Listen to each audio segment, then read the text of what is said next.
Hi, nerds. I have too many comic books. I'm leaning on comic books right now. I'm being spaced out of my space. There's just way too many comic books, and I had plans to show them to you, and then I stacked piles of comics on the piles of comics that I was going to show you, and I gotta stop getting more comic books. I need to get rid of some comic books. But in the meantime, I would love to show you some of these. I got a great couple collections that I just bought. You know, one in particular just recently that I consider a small to maybe medium sized collection. 16 short boxes and some really good stuff. And I want to show you. But before that, I need to show you some of the stuff before. Some of his comics, some Dragon and Dungeons and Dragons magazines, some other horror magazines. And so this time we want to do what is my bread and butter, which is Marvel Bronze Age comics.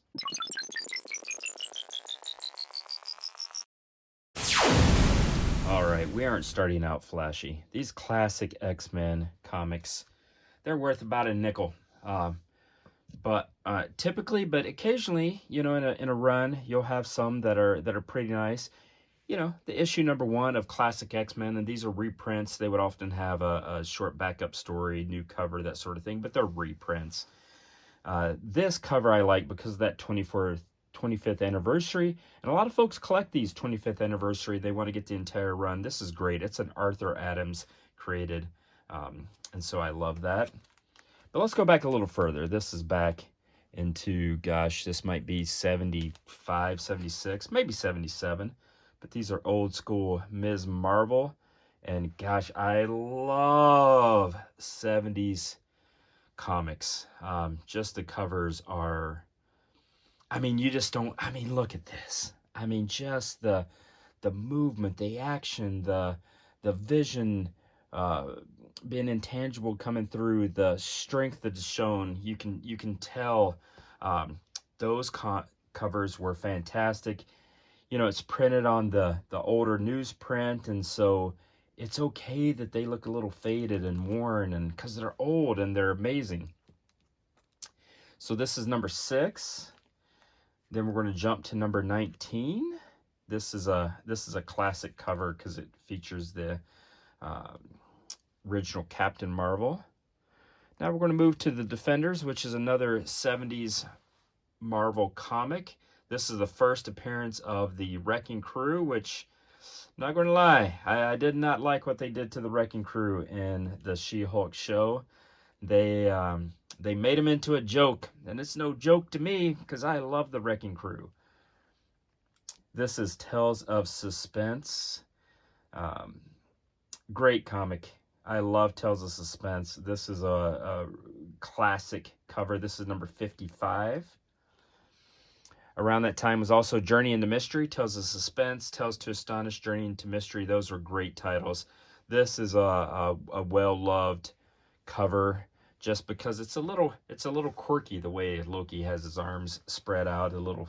I typically like the floating head covers, and this takes floating head to the next level. It's a floating head plus his arms spread out.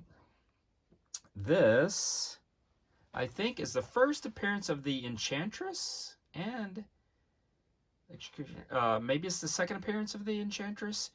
You can correct me in the comments. I can't remember if that's the first or the second appearance of Enchantress, which, you know, is a great old school Thor villain. And I think every young boy loved the Enchantress. She was enchanting.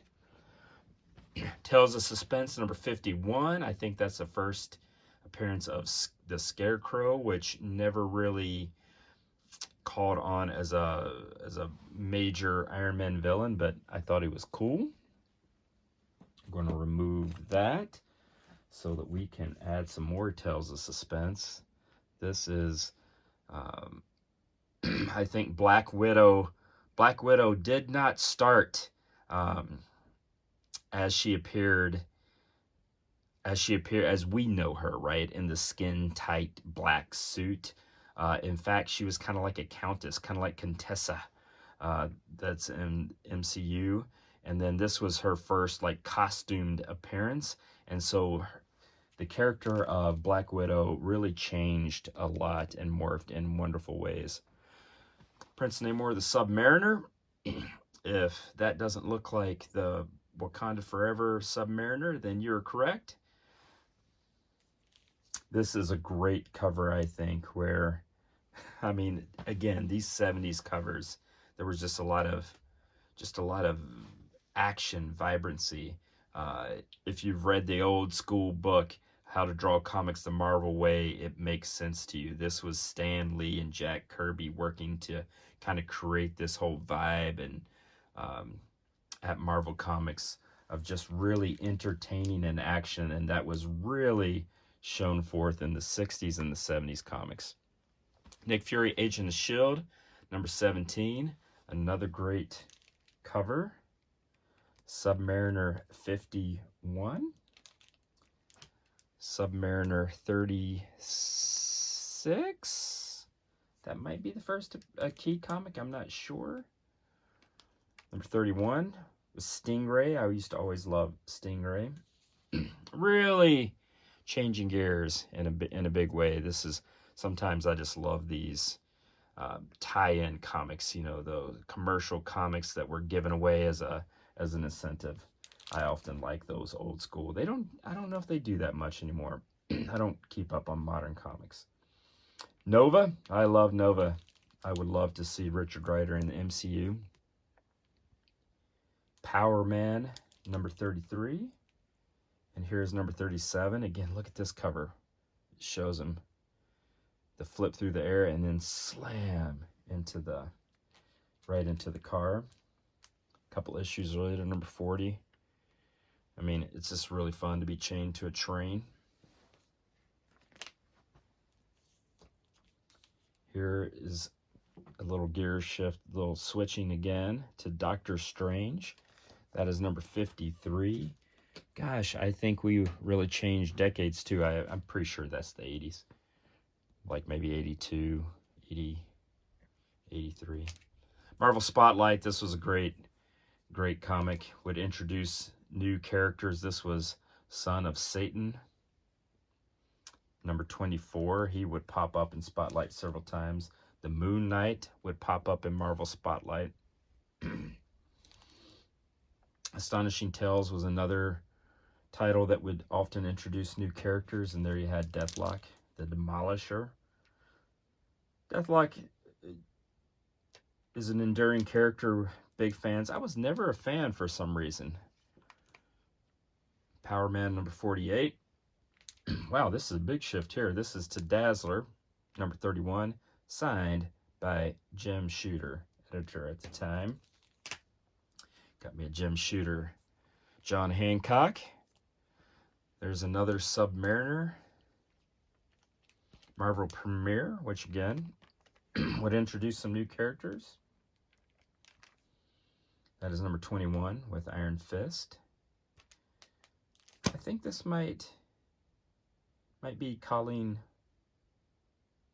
first appearance. You can correct me in the comments. This might be a first appearance issue. Maybe it's yeah. Sorry, my brain is flaking there. And we're going to end on Submariner number 2. I wish I was number 1, but it's number 2. All right, there you have it. Some, well, I almost said generic Marvel Bronze Age. There's nothing generic about Marvel Bronze Age. Marvel Bronze Age was the best. In fact, there was some Silver Age in there that went back a little earlier into the 60s. So the Tales to Astonish, that sort of thing. So this is the era I love. It's great. And I had gotten a few collections and pulled these out because these are the comics that I wanted to show you. Excited to have them. I'll have more coming soon. I'll also have some D&D stuff coming, some vintage D&D, some old school magazines coming. So some good stuff if you want to subscribe and follow along. That'd be great. All right, you take care, nerds.